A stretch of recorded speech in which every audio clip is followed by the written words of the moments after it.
everyone. So this is Anuj from Chemical Engineering Concepts, where we help you to learn simpler. Guys, today we are going to take an important topic from distillation mass transfer, right? Today we are going to see the changes in reflux ratio, how these changes have different conditions, and how these different conditions are going to affect our distillation column, right? So everything regarding the total reflux condition and the minimum reflux condition will be discussed today. So let's begin. So first of all, guys, we have this total reflux condition, right? What will happen in this condition? You can see this distillation column with stages are there, right? The vapors that are going from the top will go first to the condenser, then to the separator, and it will get separated into the distillate and the reboil. Okay, reboil rate, the liquid that is coming on the top stage, right? And what is going to happen here, you know, the this reflux ratio is basically what? It's the ratio of this reflux rate divided by the distillate rate, right? L by D. So what is actually happening here? I am making the value of distillate to be 0, right? And when I make this value to be 0, then the reflux ratio is going towards infinity, right? Its value will be very high. So how is increasing the value of this reflux ratio affects our distillation column, and actually what is the need of doing this? Okay, so actually this total reflux condition or this type of like experimental setups are done at the start of the industry. Okay, whenever we have the installation of a distillation column, at first we want to see that what is the maximum separation, or I should say the equilibrium separation this distillation column can achieve. Okay, so we want to check about the maximum enrichment which is possible with this distillation column. Okay, so what I am doing here, I am just making the value of distillate to be 0. So what actually will happen here? The liquids that are coming from on the top stage from the separator, right, they will go and they will reach the bottommost stage and then go to the reboiler, right? In the reboiler we are not here getting anything. Okay, the bottoms are also 0 here, and whatever is taken up by the reboiler is reboiled again and then again sent to the bottommost stage, right, in the vapor form. So this is what is happening here, and how this condition affects the different operations, right? The operating conditions will change with this, and how these will change, let's see. So what are the effects on slope? Okay, so if you know the slope, we have two basically. If we just consider the McCabe-Thiele diagram, we have two different sections of the distillation column, that is the enrichment section and the stripping section. Okay, the topmost is the enriching section, or I should say the top half, okay, is the enriching section, and the lower half is the stripping section.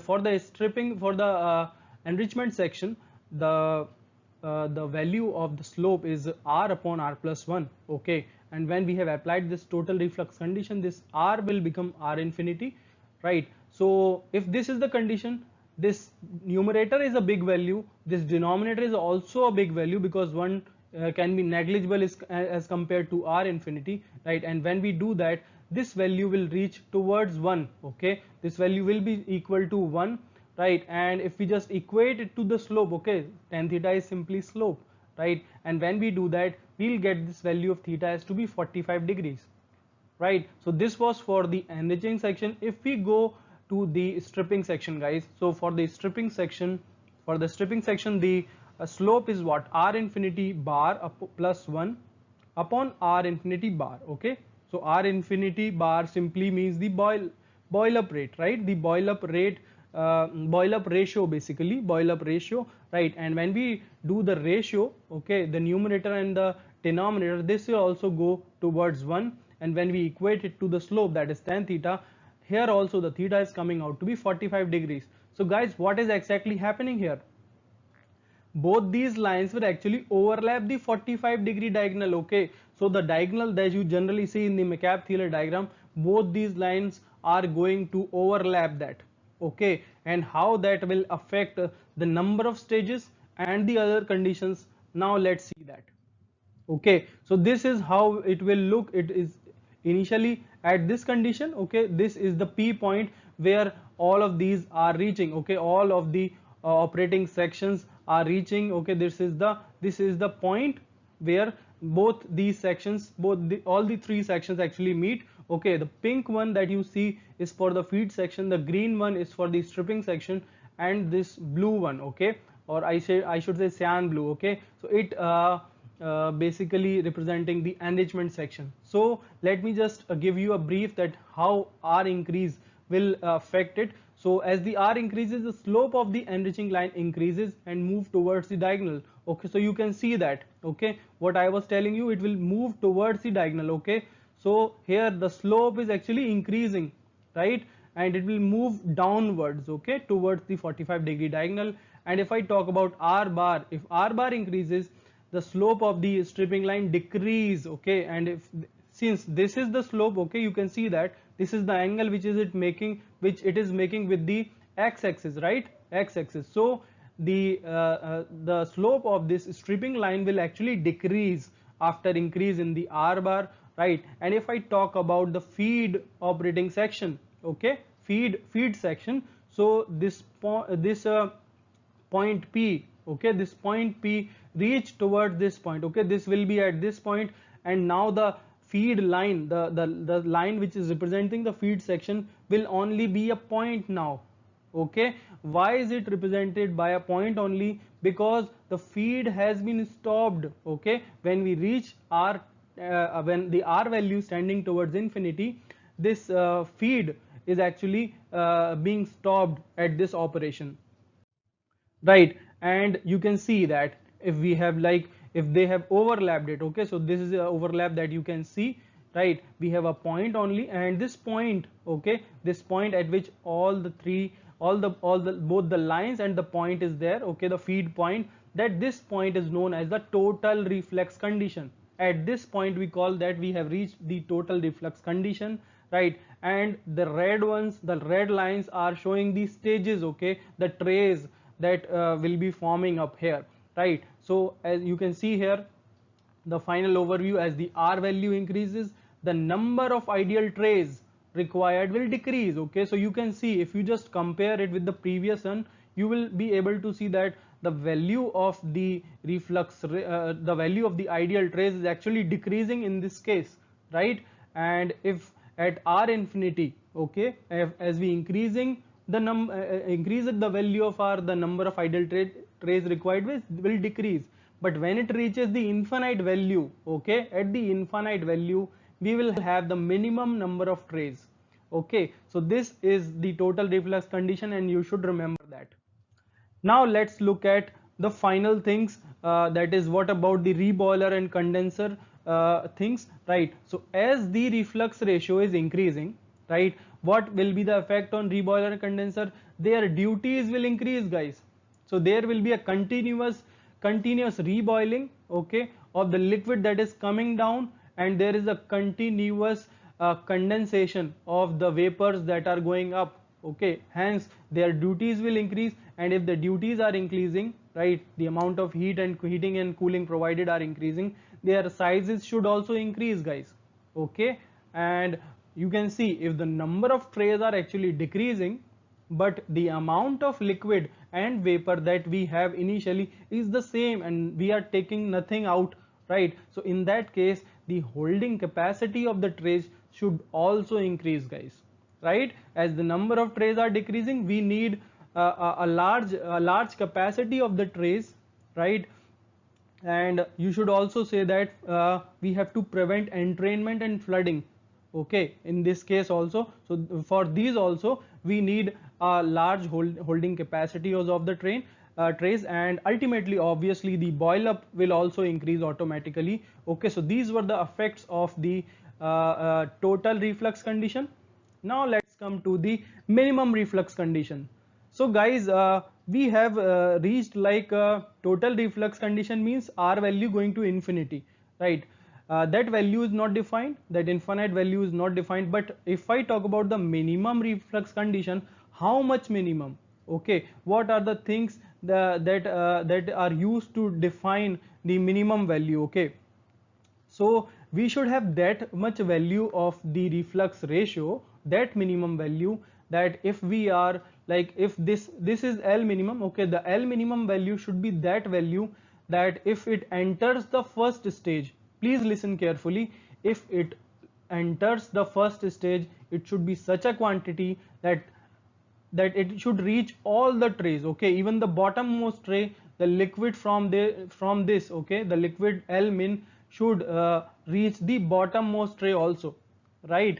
And what will actually happen here, the slope of the enriching section is going to decrease here. It's the opposite case of the total reflux condition, right? This is the minimum reflux condition, and this, the slope of enriching section will decrease while the slope of the stripping section is going to increase, guys, right? You can see the things have changed a bit here. The D is there, the W is also there, the V min and the L min that are going inside the tower, okay, in the loop, they are going to be the minimum values, okay. So if this slope, one slope is decreasing and the other one is increasing, then both will move towards the equilibrium curve, okay. Guys, please listen it carefully and try to think it. Both are going now opposite, right? In the previous case, both were going towards the 45-degree diagonal, but now they are going towards the equilibrium curve, okay. So what will actually happen is being seen here, okay. So they will reach at this equilibrium point here, right?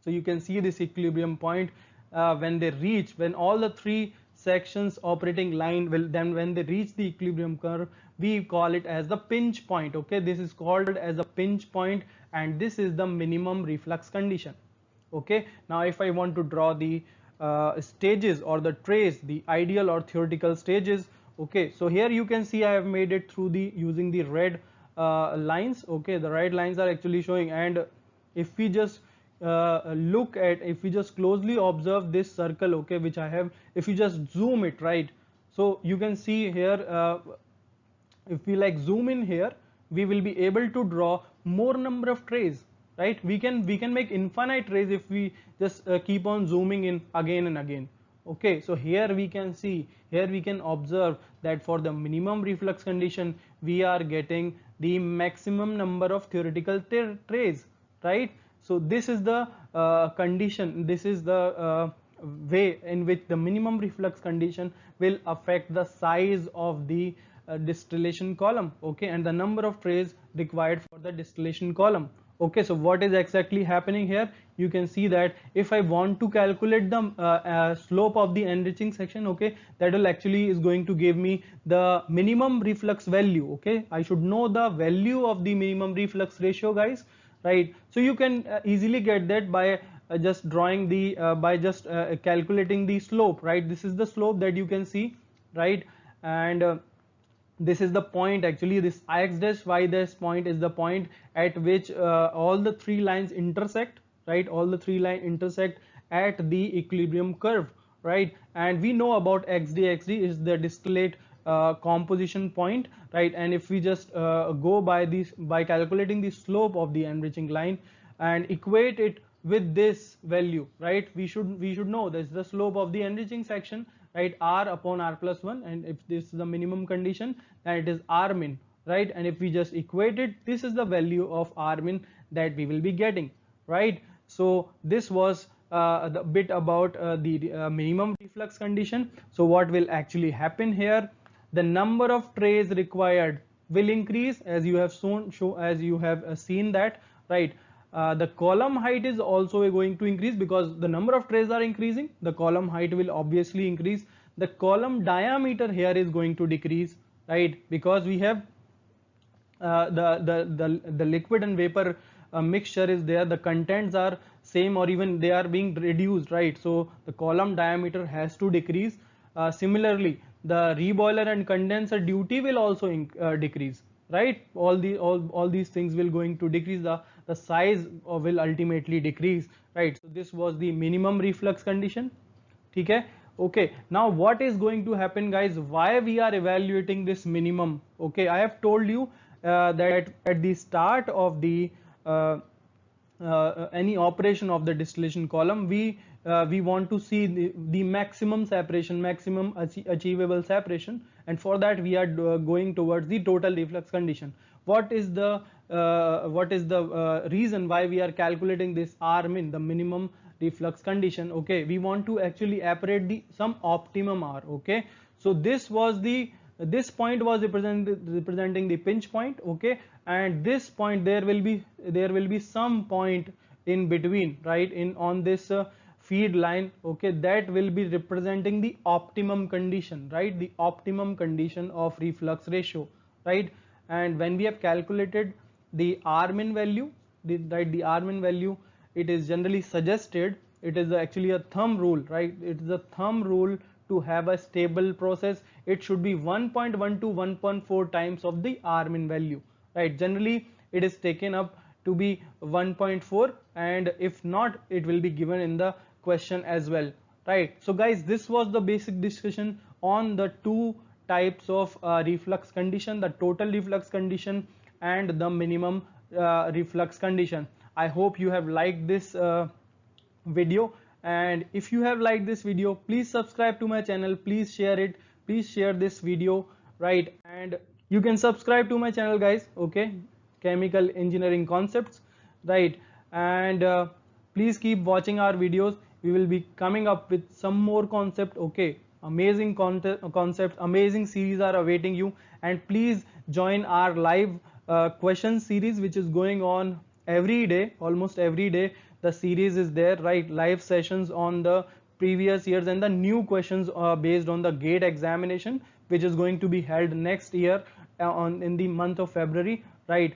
So I will meet you in the next video. Please like the video, please share it with your friend, and please subscribe to my channel. I will be meeting you in the next video. Till then, goodbye.